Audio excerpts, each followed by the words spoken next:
اعوذ باللہ من الشیطان الرجیم بسم اللہ الرحمن الرحیم الحمد للہ رب العالمین اعوذ باللہ من الشیطان الرجیم بسم اللہ الرحمن الرحیم۔ یہ سورہ مبارکہ مصحف کے اعتبار سے تو پہلی سورت ہے ہی، سب کو معلوم ہے، لیکن یہ بھی نوٹ کر لیجئے کہ یہ نزول کے اعتبار سے بھی سب سے پہلی مکمل سورت جو حضور پر نازل ہوئی وہ یہی ہے۔ اس سے قبل متفرق آیات نازل ہوئیں، 5 آیتیں سورہ علق کے آغاز میں، کچھ آیتیں سورہ قلم یا سورہ نون کے آغاز میں، کچھ آیتیں سورہ مزمل کی ابتدا کی، کچھ آیتیں سورہ مدثر کے آغاز کی۔ 5ویں وحی تقریباً اس پر اجماع ہے کہ یہ سورۃ الفاتحہ کی ہے اور یہ مکمل سورت ہے جو حضور پر نازل ہوئی۔ سورۃ الفاتحہ کے معنی ہوئے افتتاحی سورت، فتح یفتح کے معنی ہے کھولنا، مفتاح کنجی کو کہتے ہیں، چابی کو، تو یہ اوپننگ سورہ آف دی قرآن، قرآن حکیم کی افتتاحی سورت۔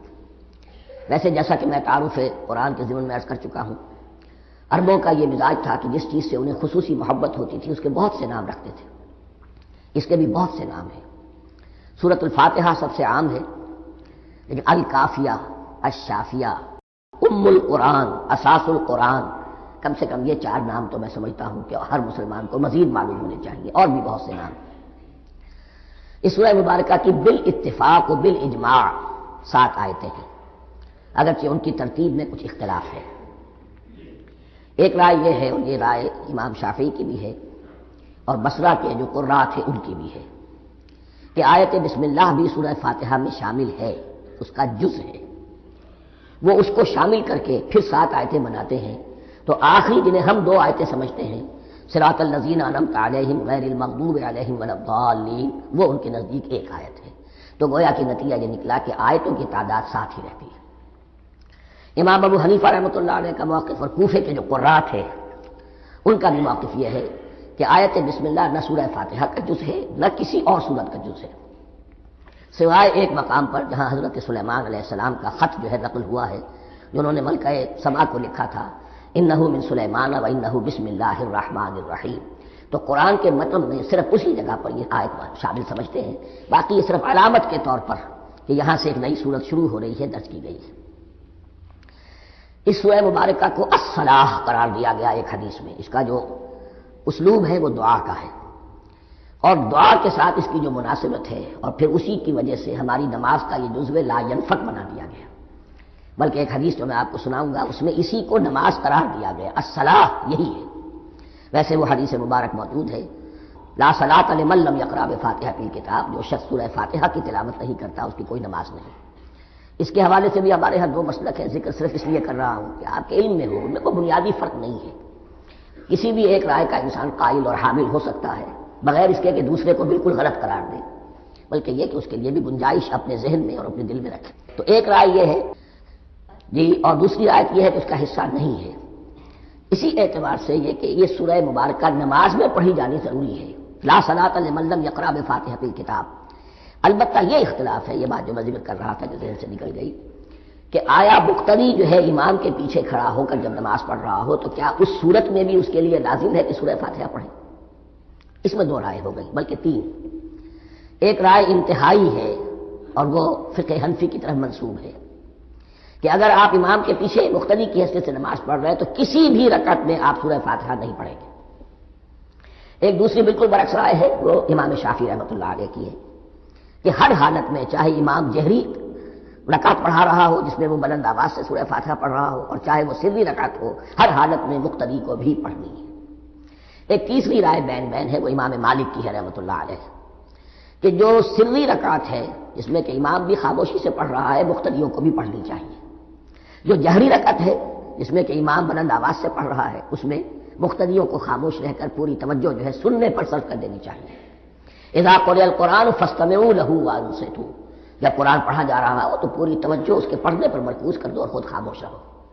میرے اپنی رائے میں یہ تیسری رائے سب سے زیادہ صائب ہے، اور اس میں کسی طرح کی بھی کوئی پیچیدگی پیدا نہیں ہوتی۔ بہرحال اس سورہ مبارکہ کا جو اسلوب ہے میں نے عرض کیا دعائیہ ہے۔ البتہ قرآن مجید کے علم اور حکمت کے اعتبار سے، اس کے فلسفے کے اعتبار سے ایک بات سمجھ لینی چاہیے۔ قرآن کا فلسفہ یہ ہے کہ بنیادی ہدایت ہر انسان کے دل میں موجود ہے، بالقوہ، پوٹینشلی۔ یہ جو قرآن مجید یا اللہ کی کتابیں نازل ہوتی ہیں، یہ انہیں ایکٹیویٹ کرتی ہیں، وہ اندر کی جو ڈورمنٹ کانشسنس ہے، خوابیدہ شعور جو ہے، اسے بیدار کر کے، اور پھر یہ کہ اسے اجاگر کرتی ہیں۔ ہر سلیم الفطرت انسان اور سلیم العقل انسان، دو سلامتی یہ شرط ہے۔ سلیم الفطرت، نیچر پرورٹڈ نہ ہو، فطرت مسخ نہ ہو گئی ہو، عقل سلیم ہو۔ ان دونوں چیزوں کا نتیجہ یہ نکلتا ہے کہ وہ انسان از خود، بغیر کسی وحی کی رہنمائی کے، بغیر کسی نبی کی تعلیم کے سے استفادہ کیے ہوئے، از خود بھی کچھ حقائق تک پہنچ جاتا ہے۔ اور وہ حقائق کیا ہے؟ نمبر ایک یہ کہ اس کائنات کا ایک خالق ہے اور وہ ایک ہے، اور وہ تمام صفات کمال سے متصف ہے۔ نمبر دو یہ کہ انسان کی زندگی صرف یہ زندگی نہیں ہے، بلکہ ایک اور زندگی ہے کہ جس میں اس زندگی کے اعمال کے نتائج برآمد ہوں گے۔ یہ دو باتیں، اس کی زیادہ وضاحت کے ساتھ جو ہے اس کا تذکرہ آئے گا سورہ لقمان میں، جہاں حضرت لقمان کی شخصیت کا تذکرہ ہے۔ لیکن یہاں صرف یہ بات سمجھ لیجئے کہ قرآن کا فلسفہ یہ ہے کہ ہر انسان میں، ہر فرد نوع بشر میں، جو اپنی ولادت کے وقت مسلم ہوتا ہے، حضور کی حدیث ہے کل مولود یولد علی الفطرہ ابواہ یحودانہ او ینصرانہ او یمجسانہ، ہر بچہ نوع انسانی کا فطرت اسلام پر پیدا ہوتا ہے، وہ فطرت کے اندر وہ ہدایت ودیت ہے۔ اب اگر وہ فطرت بس نہیں ہوئی اور عقل جو ہے وہ صحیح رخ پر کام کر رہی ہے، تو ان دو حقائق تک وہ انسان خود پہنچ جائے گا۔ لیکن ان دونوں حقائق تک پہنچنے کے بعد اب وہ دست بستہ دعا کرے گا کہ اے رب، اب مزید ہدایت تو مجھے عطا فرما۔ ایک تو یہ کہ میں کیا کروں کیا نہ کروں، میری عقل اس میں ٹھوکر کھا سکتی ہے، میں کسی اچھی چیز کو بری سمجھ سکتا ہوں، کسی بری کو اچھی سمجھ سکتا ہوں، تو مجھے صحیح راستہ، صحیح راہ ہدایت پر چلا۔ یہ دعا ہے جو انسان کرتا ہے جبکہ وہ ایمان باللہ اور ایمان بالآخرہ تک خود پہنچ چکا ہوتا ہے، اور یہ سمجھتا ہے کہ صحیح زندگی کا رخ یہی ہے کہ جس رب کو میں نے پہچانا ہے کہ وہ اس کائنات کا خالق ہے اور مالک ہے اور رب ہے، میں اس کی بندگی کروں، اس کی اطاعت کروں، اس کا حکم مانوں، اس کے راستے پر چلوں۔ لیکن وہ راستہ کون سا ہے؟ اس کے لیے پھر دست بدعا ہوتا ہے کہ پروردگار تو میری رہنمائی فرما۔ یہ مقام ہے کہ جہاں آپ سمجھ لیجئے اپنے آپ کو بھی آج اس جگہ پر تصور کرتے ہوئے پھر اس سورہ مبارکہ کو پڑھیے کہ آپ اس مقام پر اللہ کے فضل و کرم سے پہنچ چکے ہیں کہ اللہ کو آپ نے پہچان لیا اور اس کی توحید کو جان لیا، اس کی جملہ صفات کمال سے آپ واقف ہو گئے۔ آپ یہ بھی جان گئے کہ بڑھ کر اس کے حضور میں حاضر ہونا ہے اور وہ حساب کتاب لے گا۔ پھر آپ نے یہ عہد بھی کر لیا کہ اب زندگی گزارنی ہے اس رب کی بندگی میں، اسی کی فرما برداری میں۔ اب یہاں کھڑے ہو کر آپ پوچھتے ہیں کہ اللہ مجھے وہ تفصیلی ہدایت عطا فرما، ایسا نہ ہو کہ کبھی میں کسی راستے پر چلتا ہوا کسی پگڈنڈی پر مڑ جاؤں اور وہ تھوڑی سی جو ڈیویشن ہو میرے راستے کی وہ میری عاقبت کو برباد کر دے۔ یک لحظہ غافل گشتم و صد سال راہم دور شد، اس لیے کہ ہوتا یہی ہے سیدھے راستے سے ذرا سی کوئی پگڈنڈی جو ہے تھوڑے سے اینگل پر نکلی ہے، لیکن جب چلتے جائیں گے آپ تو جتنے آگے بڑھیں گے اس پر، اس راہ صراط مستقیم سے آپ اتنے ہی زیادہ دور ہوتے چلے جائیں گے۔ یہ ہے قرآن مجید کے حکمت اور فلسفے کے اعتبار سے اس سورہ مبارکہ کا مقام۔ اب آئیے ہم بسم اللہ کرتے ہیں۔ بسم اللہ الرحمن الرحیم، شروع کرتا ہوں میں اللہ کے نام سے جو رحمان اور رحیم ہے۔ اس پر کچھ گفتگو ہو چکی ہے تعارف قرآن کے ضمن میں کہ رحمان اور رحیم دو نام ہیں کہ جو رحمت کے مادے سے نکلتے ہیں۔ رحمان میں اللہ تعالیٰ کی رحمت کا جوش، ہیجانی کیفیت، طوفانی کیفیت، اور رحیم میں اللہ تعالیٰ کی رحمت کا دوام اور تسلسل۔ یہ دونوں کیفیات اللہ کی رحمت میں بیک وقت موجود ہیں، جس کا ہم تصور نہیں کر سکتے۔ ہم سمندر کو دیکھتے ہیں متلاطم سمندر ہے، اس میں ہیجان ہے، طوفان ہے۔ دریا کو دیکھتے ہیں کہ وہ سکون کے ساتھ چل رہا ہے، خاموشی سے چل رہا ہے، بہہ رہا ہے، بس تسلسل کے ساتھ بہہ رہا ہے۔ ہم ان دونوں کیفیات کو علیحدہ علیحدہ دیکھتے ہیں تو ہمارا ذہن ان دونوں کو بیک وقت اس کا تصور نہیں کر سکتا، تخیل ممکن نہیں۔ لیکن اللہ کی رحمت کی یہ دونوں شانیں مستقلاً ہر وقت موجود ہیں بیک وقت، اسی لیے ان دونوں کے درمیان کہیں حرف عطف نہیں آئے گا۔ بسم اللہ الرحمن الرحیم، الحمدللہ رب العالمین، کل حمد، اور حمد کو ذہن میں رکھ لیجئے، حمد مساوی ہے تعریف جمع شکر۔ عام طور پر ترجموں میں ایک لفظ لایا جاتا ہے، کل تعریف اللہ کے لیے، یہ کافی نہیں ہے۔ تعریف آپ کسی شے کی کر سکتے ہیں جس میں کوئی حسن ہے، خوبی ہے، کسی بھی اعتبار سے، خواہ آپ کو اس کے حسن و خوبی سے کوئی فائدہ حاصل نہیں ہو رہا۔ ایک پھول ہے، بہت خوبصورت ہے، بس ٹھیک ہے، خوبصورت ہے، آپ نے کہا، تعریف کر دی۔ شکر کرتے ہیں آپ اس شے کا جس سے آپ کو کوئی فائدہ پہنچا ہو، استفادہ ہوا ہو، آپ کی کوئی ضرورت پوری ہوئی ہو، آپ کی کوئی مشکل دفع ہوئی ہو۔ اور آپ دیکھیں گے کہ حمد میں یہ شکر کا پہلو غالب ہے۔ جتنی بھی دعائیں ہیں حضور سے منقول، شکر کے مقام پر وہاں حمد آتا ہے۔ بھوک لگی ہوئی تھی، کھانا کھایا، الحمدللہ الذی اطعمنی وسقانی۔ اب یہاں دیکھیے ترجمہ، تعریف نہیں، شکر ہے اس اللہ کا جس نے مجھے کھلایا اور پلایا۔ آپ بیت الخلاء سے باہر آئے، نجاستیں آپ سے دور ہو گئی، طبیعت میں انشراح ہوا، الحمدللہ الذی اذھب عنی الاذی وعافانی۔ وہ شکر ہے اس اللہ کا جس نے اذیت بخش چیزیں مجھ سے دور کر دی اور مجھے عافیت بخشی۔ تو یہ الحمدللہ رب العالمین، اللہ تعالیٰ کا حسن و کمال اور حسن و جمال اپنی جگہ بھی اس انتہا کا ہے کہ جتنی تعریف اس کا حق ہے ہم کر ہی نہیں سکتے، لیکن اس کے احسانات اور انعامات ہم پر اتنے ہیں کہ ہم ان کو بھی گن نہیں سکتے۔ لہذا ایک ہی احساء ہم نے کر دیا الف لام کے ساتھ، الحمدللہ رب العالمین۔ تمام تعریفیں اور کل شکر اللہ کے لیے ہیں کہ جو تمام جہانوں کا پروردگار ہے، رب ہے، مالک ہے۔ رب میں ایک مفہوم ہوتا ہے ربوبیت کا، اور اس میں مفہوم شامل ہوتا ہے تربیت کا، ربیانی صغیرہ۔ تو مالک ہونا اور تربیت دینا، آپ جس شے کے مالک ہوں گے آپ چاہیں گے اس میں بڑھوتری ہو، اس میں اضافہ ہو، وہ نشو و نما پائے۔ تو یہ دونوں چیزیں آپس میں ایک دوسرے کا جڑی ہوئی ہیں، پروردگار بھی اور مالک بھی۔ عام طور پر عربی میں رب کا لفظ مالک کے لیے آتا ہے، رب البیت، رب الدار، رب المال۔ تو مالک وہاں پر ظاہر بات ہے کہ اس سے مراد کیا ہے، مال والا، گھر کا مالک۔ تو کل شکر اور کل تعریف اس اللہ کے لیے ہے جو تمام جہانوں کا مالک بھی ہے اور پروردگار بھی ہے۔ الرحمن الرحیم، الرحمن الرحیم، رحمان ہے اور رحیم ہے۔ مالک یوم الدین، مالک یوم الدین، یوم دین کا مختار مطلق ہے۔ دین عربی زبان میں کہتے ہیں بدلے کو، دناہم کما دانو، کما تدینو تو دانو، یہ کہاوت ہے۔ جیسے اردو میں ہم کہتے ہیں جیسا کرو گے ویسا بھرو گے، کما تدینو تو دانو۔ تو یہ ہے بدلہ، اس کا بنیادی مفہوم جو ہے وہ بدلہ ہے۔ تو بدلے کا ایک دن ہے جس دن فیصلہ ہوگا کہ کون کیا کما کر لایا ہے، اسے کیا بدلہ ملنا چاہیے۔ آیا اس کا برائیوں کا پلڑا بھاری ہے کہ اسے سزا ملنی چاہیے، یا اس کی حسنات اور نیکیوں کا پلڑا بھاری ہے کہ اسے جزا ملنی چاہیے، اس کا انعام اور اکرام کے ساتھ معاملہ کیا جانا چاہیے۔ وہ ایک دن ہے، اسے ہم یوم القیامہ کہتے ہیں۔ اور لیکن اصل بات جو یہاں کہی گئی، یعنی ایک جملے میں تین باتوں کا اعتراف ہو رہا ہے۔ بعد سے بعد الموت، ایک دن آئے گا کہ ہم مرنے کے بعد تمام انسان اٹھا لیے جائیں گے، پھر حساب و کتاب، پھر اللہ کے ہاں حاضری ہوگی اور حساب کتاب ہوگا۔ اور تیسرا یہ کہ اس حساب کتاب کے دن کا مختار مطلق اللہ ہے، یعنی کسی اور کو اپنے ذہن میں سہارا بنا کر آپ زندگی گزاریں کہ وہ مجھے چھڑا لے گا، یا وہ ہستی جو ہے اتنی زوردار ہے کہ وہ مجھے بچا لے گی، اس سے اپنے دل کو، اپنے ذہن کو بالکل پاک کر لیجیے۔ مالک یوم الدین، ایک دوسری جگہ پر قرآن میں آیا ہے، اس روز کوئی پکارنے والا پکارے گا، لمن الملک اليوم للہ الواحد القہار، آج کے دن کس کا اختیار مطلق ہے؟ اور پھر کہا جائے گا اللہ کے لیے، الواحد قہار، جو پوری طرح چھایا ہوا ہے، بس تولی ہے۔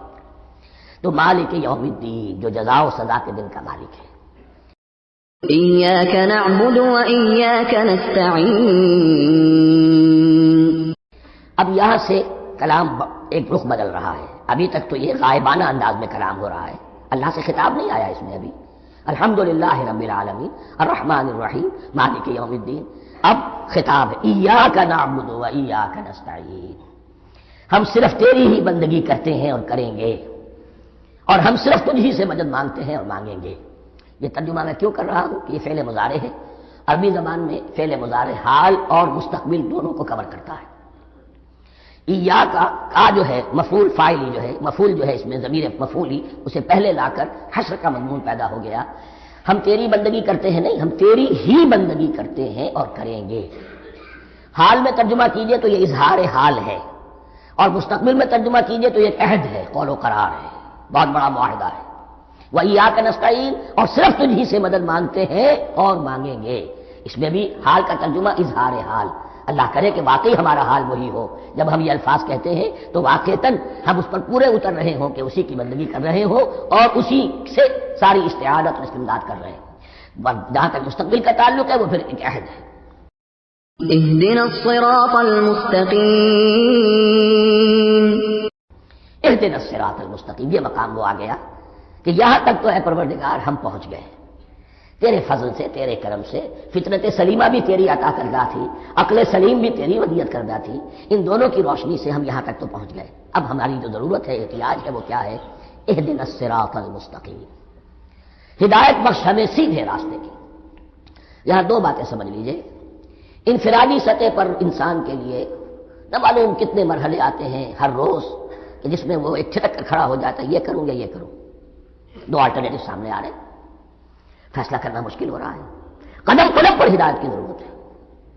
اور اجتماعی طور پر نوع انسانی تین بڑے بڑے تمدنی مسائل میں واقعہ یہ ہے کہ تسلیم کر لیا جانا چاہیے کہ عقل انسانی اس کو راستہ نہیں دکھا سکتی.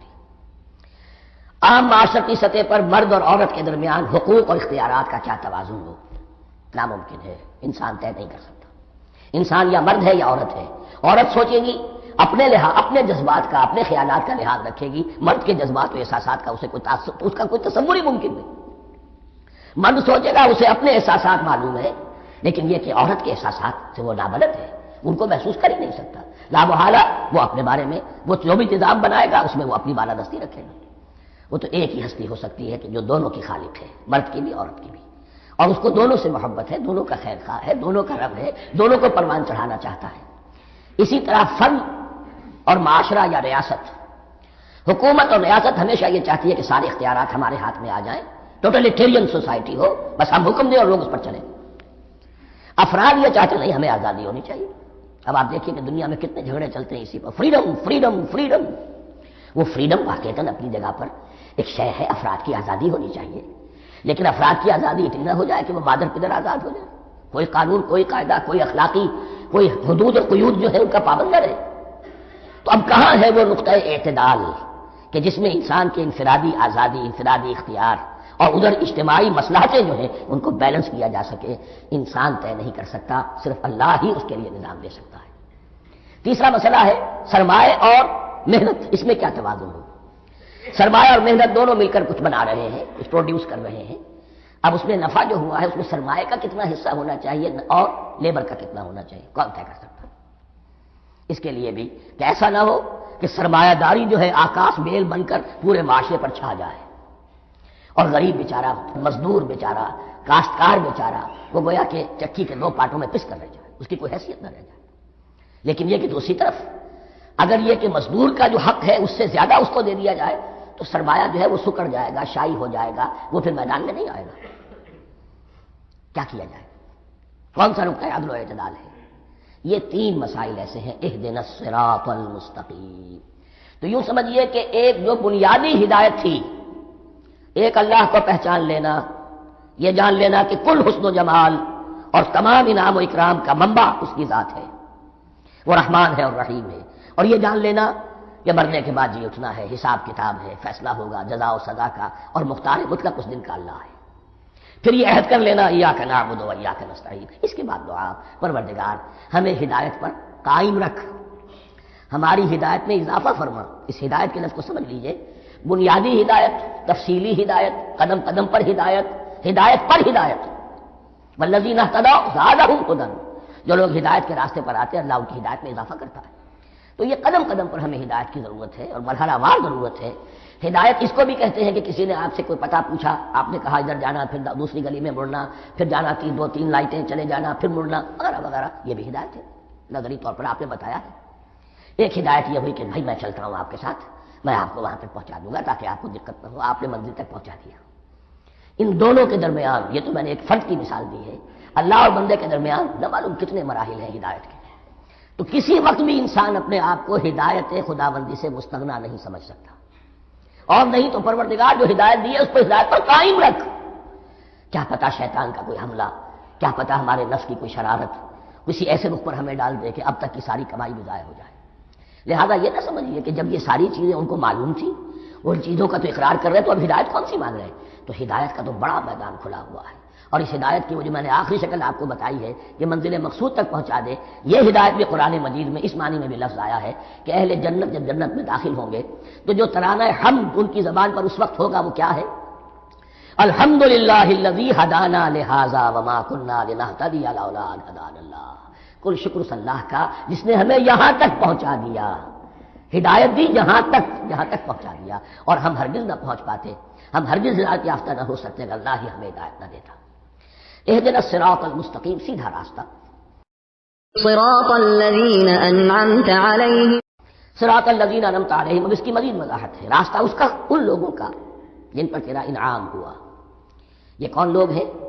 اس کی وضاحت آپ کو ملے گی سورہ نساء میں، من یطع اللہ والرسول فاولئک مع الذین انعم اللہ علیہم من النبیین والصدیقین والشہداء والصالحین۔ چار طبقات ہیں منعم علیہم، جن پر اللہ کا انعام ہوا ہے۔ چوٹی پر انبیاء کرام، اس کے بعد صدیقین کرام، اس کے بعد شہداء عظام، اس کے بعد عام صالح مسلمان، صالح ہو۔ یہ بیس لائن ہے، اس سے اوپر کا درجہ شہداء کا ہے، اس سے اوپر کا درجہ صدیقین کا ہے، اور پھر اس سے اوپر کا درجہ انبیاء کا ہے۔ انبیاء میں سے پھر وہ بھی ہوتے ہیں کہ جو اولو العزم میں من الرسل ہیں، لیکن یہ چار طبقات ہیں، ان کے راستے پر ہمیں چلا۔ غیر المغضوب علیہم ولا الضالین،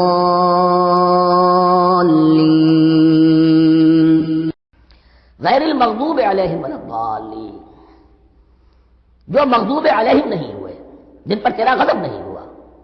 اور غضب ہوتا ہے ان پر کہ جو ہدایت کے واضح ہونے کے بعد ہدایت کو ترک کر دیں، وہ ہے مغضوب علیہم۔ جنہیں ہدایت مل گئی ہو، ہدایت کو پہچان لیا ہو، پھر اپنی شرارت نفس کی وجہ سے، اپنی نفسانیت کی وجہ سے، اپنے تکبر کی وجہ سے، اپنے حسد کی وجہ سے وہ اس حق کو رد کر دیں، اس کو ترک کر دیں، ان پر اللہ کا غضب آتا ہے۔ اور اس میں اس کی بہت بڑی مثال تاریخ کے اعتبار سے یہودی ہے۔ اللہ نے انہیں ہدایت دی، کتابیں عطا کی، تورات، انجیل، زبور، سینکڑوں نبی ان میں مبعوث کیے، 1400 برس تک نبوت کا تار ٹوٹا ہی نہیں، مسلسل۔ ابتدا میں بھی 2 نبی، موسیٰ اور ہارون، اور اختتام پر بھی 2 نبی، عیسیٰ اور یحییٰ علیہ السلام، اور ان کے مابین کوئی لمحہ نہیں آیا ہے تاریخ بنی اسرائیل میں جبکہ کوئی نہ کوئی نبی موجود نہ ہو۔ لیکن انہوں نے اپنی شرارت نفس کی وجہ سے ہدایت تورات سے بھی منہ موڑا، اور پھر سب سے بڑی بات یہ کہ ہدایت محمدی سے، ہدایت قرآنی سے بھی صلی اللہ علیہ وسلم منہ موڑا، وہ ہے مغضوب علیہم ولا الضالین، اور نہ ہی گمراہ ہوئے۔ یہ لفظ جو آتا ہے عربی زبان میں گمراہ کا بھی ہے اور تلاش حق میں بھٹکنے والے کا بھی ہے۔ ایک وہ شخص ہے جس پر حق ابھی واضح نہیں ہوا، وہ تلاش میں ہے، اس کے لیے بھی ضال کا لفظ آئے گا۔ اسی طرح کوئی شخص کسی کے عشق اور محبت میں ایسا ہو جائے، دیوانہ ہو جائے، اس کو بھی ضال کہتے ہیں، یعنی اس کے اوپر جذبات کا اتنا غلبہ ہو گیا ہے کسی کی محبت اور عشق کی بنا پر۔ تو حضور کے لیے یہ لفظ آیا ہے وَوَجَدَكَ ضَالًّا فَهَدَىٰ، اور یہ تو سورۃ الضحیٰ ہے، اکثر بیشتر لوگوں کو یاد ہوگی۔ تو یہ جو ضال کا لفظ ہے، اس میں سمجھ لیجئے ضروری نہیں ہے کہ وہ گمراہ ہو، بلکہ وہ بھی کہ جو ابھی راہ ہدایت کی طلب میں، اس کے حصول کے لیے اس کی تلاش میں کوشاں ہیں، اور وہ بھی کہ جو کسی مغالطے کی وجہ سے حق سے منحرف ہو جائے۔ یہ بھی جان لیجئے کہ ایک ہے بدنیتی، تکبر، حسد، حق کو جان کر پہچان کر رد کر دینا یا چھوڑ دینا یا ترک کر دینا۔ ایک ہے کسی غلطی میں، کسی جذبات کے اندر آ کر، کسی غلو کے اندر مبتلا ہو کر اور حق سے منحرف ہو جانا۔ اس کی جو سب سے بڑی مثال ہے وہ نصارہ ہے، عیسائی ہے۔ حضرت مسیح کو انہوں نے مانا لیکن غلو کیا، یہ لفظ آئے گا آگے، لا تغلوا فی دینکم، اپنے دین میں غلو نہ کرو۔ جیسے ہمارے ہاں بھی بعض لوگ ہیں جو حضور صلی اللہ علیہ وسلم کی تعریف میں، حضور صلی اللہ علیہ وسلم کے ساتھ اپنی محبت کے اظہار میں غلو کر جاتے ہیں۔ یہ انتہا درجے کو ہو گیا تھا حضرت مسیح علیہ السلام کے ماننے والوں میں، اور اس کی بنا پر انہوں نے تثلیث کا عقیدہ ایجاد کر لیا اور حضرت مسیح علیہ السلام کو اللہ کا بیٹا بنا دیا۔ تو اس کی سب سے بڑی مثال ضالین کی اس اعتبار سے کہ ہدایت پانے کے بعد کسی بدنیتی سے نہیں بلکہ کسی اچھے جذبے میں غلو کی وجہ سے، رسول سے محبت کرنا تو اچھا جذبہ ہے، لیکن یہ محبت بھی ایک حد میں رہنی چاہیے۔ غلو کرے گی تو ظاہر بات ہے کہ اس کے بعد وہ گمراہی کی طرف لے جائے گی۔ یہ ہے اس سورہ مبارکہ کا ترجمہ، اور اس کے بعد آخر میں آمین کہنا یہ مسنون بھی ہے، کہنا چاہیے۔ البتہ اختلاف یہاں بھی صرف اتنا ہے کہ نماز میں جب آپ امام کے ساتھ ہیں، وہ اگر جہری قرات کر رہا ہے تو آیا اس کے بعد آپ کو بھی بالجہر کہنا ہے آمین یا نہیں کہنا، یہ اختلاف ہے، ان میں کوئی فرق واقع نہیں ہوتا۔ یہ چیز متفق علیہ کہ کہنا ہے آمین، بلکہ یہ آمین تو یہودیوں میں ہے، یہ آمین جو ہے یہ عیسائیوں میں بھی ہے۔ ان کی بھی جو پریئر، لارڈس پریئر ہے، اس کے بعد آمین، وہ آمین کہتے ہیں، وہ فرق، وہ لفظ ایک ہی ہے، اس لیے کہ عبرانی زبان اور عربی زبان، یا تو ہم یہ کہہ سکتے ہیں کہ دونوں بہنیں ہیں، کوئی ایک مشترک زبان تھی ان کی ماں جس کی یہ دو بیٹیاں ہیں، اور یا یہ کہنا پڑے گا کہ عربی زبان کی ماں جو ہے وہ عبرانی زبان ہے۔ بہرحال بڑا قریبی رشتہ عربی کا اور عبرانی کا ہے، اس اعتبار سے وہ آمین۔ اب آپ کو معلوم ہے ہم السلام علیکم وہ کہتے ہیں، وہ سلام کہتے ہیں، فرق کیا ہے؟ وہ تو تلفظ کا فرق ہے۔ اب میں اس سورہ مبارکہ کے بارے میں خاص حدیث آپ کو سنانا چاہتا ہوں، اور اسی سے در حقیقت جو امام ابو حنیفہ کا موقف ہے رحمۃ اللہ علیہ، اس کی حقانیت مزید مبرہن ہو جائے گی۔ یعنی کیا کہ آیت بسم اللہ سورہ فاتحہ کا جز نہیں ہے، سورہ فاتحہ الحمدللہ رب العالمین سے شروع ہوتی ہے۔ وہ میں آپ کو بتانا بھول گیا کہ جن کے نزدیک یہ سورت کا جز ہے وہ پھر جہری قرات میں بسم اللہ الرحمن بھی بلند آواز سے کہیں گے، اور جن کے نزدیک یہ سورہ فاتحہ کا جز نہیں ہے وہ نہیں کہیں گے، وہ الحمدللہ رب العالمین سے قرات کریں گے۔ تو کوئی فرق نہیں ہے بنیادی۔ یہ حدیث جو ہے یہ مسلم شریف میں ہے اور حدیث قدسی ہے، اس کے راوی حضرت ابو ہریرہ ہے رضی اللہ تعالی عنہ، اور اس حدیث نے اس سورت کے مضامین کا نہایت عمدہ تجزیہ کر دیا ہے۔ حدیث کے الفاظ سن لیجئے، قسمت الصلاۃ بینی و بین عبدی نصفین۔ اللہ تعالیٰ فرما رہے ہیں، حدیث قدسی ہے، میں نے نماز کو، صلاۃ کو اپنے اور اپنے بندے کے درمیان آدھا آدھا تقسیم کر لیا۔ فنصفها لی ونصفها لعبدی، اس کا نصف جو ہے وہ میرے لیے ہے اور نصف جو ہے وہ میرے بندے کے لیے ہے۔ ولعبدی ما سأل، اور جو میرے بندے نے مانگا میں اسے دوں گا، میرا وعدہ ہے یا میں نے اسے دیا۔ اس کے بعد اس کی تفصیل آتی ہے، اذا قال العبد، جب بندہ کہتا ہے الحمدللہ رب العالمین، قال اللہ حمدنی عبدی، جب بندہ کہتا ہے الحمدللہ رب العالمین، اللہ فرماتا ہے میرے بندے نے میری حمد کی۔ وَإِذَا قَالَ الرَّحْمَٰنِ الرَّحِيمِ قَالَ اللَّهُ اثْنَىٰ عَلَيَّ عَبْدِي، جب بندہ کہتا ہے الرحمن الرحیم، اللہ فرماتا ہے میرے بندے نے میری ثنا کی۔ وَإِذَا قَالَ مَالِكِ يَوْمِ الدِّينِ قَالَ اللَّهُ تَعَالَىٰ مَجَّدَنِي عَبْدِي، میرے بندے نے میری تمجید بیان کی، میری بزرگی بیان کی۔ اب یہ تین آیتیں ہو گئیں، تینوں میں اللہ کی حمد ہے، ثنا ہے، تمجید ہے۔ یہ تین آیتیں خالص اللہ کے لیے ہو گئی۔ اب چوتھی آیت آئی، ایاک نعبد و ایاک نستعین، اس کے بارے میں جب بندہ کہتا ہے اذا قال العبد ایاک نعبد و ایاک نستعین قال اللہ تعالی ھذا ما بینی و بین عبدی ولعبدی ما سأل، یہ میرے اور میرے بندے کے درمیان ہے۔ یہ تو یوں سمجھیے یہ گرا لگ گئی ہے میرے اور میرے بندے کے مابین، اس نے مجھ سے قول و قرار کیا ہے، اس نے میری بندگی کا اعتراف کیا ہے، اس نے تسلیم کیا ہے کہ میری ہی بندگی کرتا ہے اور کرے گا، اور مجھ سے مدد چاہیے ہے۔ ھذا ما بینی و بین عبدی، یہ معاہدہ ہے، معاہدہ دو فریقوں کے مابین ہوتا، یہ میرے اور میرے بندے کے مابین ہے۔ ولی عبدی ما سأل، اور میں نے اپنے بندے کو دیا جو اس نے مانگا، وہ میری مدد چاہتا ہے، میری مدد اس کے شامل حال رہے گی۔ وَإِذَا قَالَ، اور جب بندہ کہتا ہے اهْدِنَا الصِّرَاطَ الْمُسْتَقِيمَ صِرَاطَ الَّذِينَ أَنْعَمْتَ عَلَيْهِمْ غَيْرِ الْمَغْضُوبِ عَلَيْهِمْ وَلَا الضَّالِّينَ قال اللہ تعالی ھذا لعبدی ولعبدی ما سأل، یہ تین آیتیں یہ میرے بندے کے لیے، اهدنا الصراط المستقیم، اسی صراط مستقیم کی وضاحت ہے مثبت، صراط الذین انعمت علیہم، اسی صراط المستقیم کی وضاحت ہے منفی انداز میں، غیر المغضوب علیہم ولا الضالین، یہ سب میرے بندے کے لیے ہے اور میں نے اپنے بندے کو دیا جو اس نے مانگا۔ اس کو میں نے ایک مرتبہ یہ ترازو کی شکل میں اس کو لکھوایا تھا۔ دیکھیے یہ ایاک نعبد و ایاک نستعین، یہ ہے وہ ترازی کی وہ ڈنڈ، واو جو ہے ایاک نعبد و ایاک نستعین، واو جو ہے گویا کہ وہ مٹھ ہے جس سے کہ ترازو کو پکڑا جاتا ہے۔ ادھر ایک پلڑا ہے جس کی تین آیتیں ہیں، الحمدللہ رب العالمین الرحمن الرحیم مالک یوم الدین۔ اس کا نتیجہ کیا نکلا؟ ایاک نعبد۔ آپ نے شاید یہ سنا بھی ہو، ایک بہت ہی عمدہ قرات کا جو ریکارڈ ہے قاری عبدالباسط عبدالصمد کا، وہ یہیں سے چل کر سورہ فاتحہ کی قرات کر کے ایاک نعبد پر آ کر رکتا ہے، الحمدللہ رب العالمین الرحمن الرحیم مالک یوم الدین ایاک نعبد۔ گویا کہ یہاں یہ صورت بالکل ہاف ہو گئی ہے، تین آیتوں میں اللہ کی حمد ہے، ثنا ہے، تمجید ہے، جس کا نتیجہ ہم تیری ہی بندگی کرتے ہیں، تیری ہی اطاعت کریں گے۔ لیکن اب اس کے بعد سوال ایاک نستعین، اسی کی جو استعانت کیا درکار ہے ہمیں؟ ہدایت۔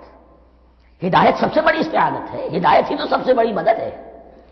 اهدنا الصراط المستقیم صراط الذین انعمت علیہم غیر المغضوب علیہم ولا الضالین، یہ ایاک نستعین کے حکم کے ساتھ یہ تین آیتیں آ گئیں۔ اهدنا الصراط المستقیم صراط الذین انعمت علیہم غیر المغضوب علیہم ولا الضالین قسمت الصلاۃ بینی و بین عبدی نصفین فنصفها لی ونصفها لعبدی ولعبدی ما سأل۔ اللہ تعالیٰ اس سورہ فاتحہ کا جو اصل مفہوم ہے وہ بھی ہمارے ذہنوں پر، ہمارے شعور کی سطح پر اسے اجاگر کیے رکھے، ہمیں توفیق دے کہ جب بھی پڑھیں، جب بھی سنیں تو وہ کیفیت اگر ہو جائے، اس لیے کہ ایک حدیث ہے کہ الصلاۃ معراج المومنین، نماز تو اہل ایمان کے حق میں معراج کے درجے میں ہے۔ اس حوالے سے ہم یہ سمجھ سکتے ہیں کہ کوئی وقت ایسا آ سکتا ہے کہ انسان کو واقعتاً، روح انسانی واقعتاً اللہ کے یہ جواب سنے، انہونی بات نہیں ہے۔ ہوتا ہے خطاب آخر، اٹھتا ہے حجاب آخر، کرتے ہیں خطاب آخر، یہ تو ہوتا ہے۔ مخاطبہ الہی، یہ تو میں نے عرض کیا کہ ثابت ہے، مخاطبہ، محادثہ اور تحدیث، اللہ بندوں سے کلام کرتا ہے۔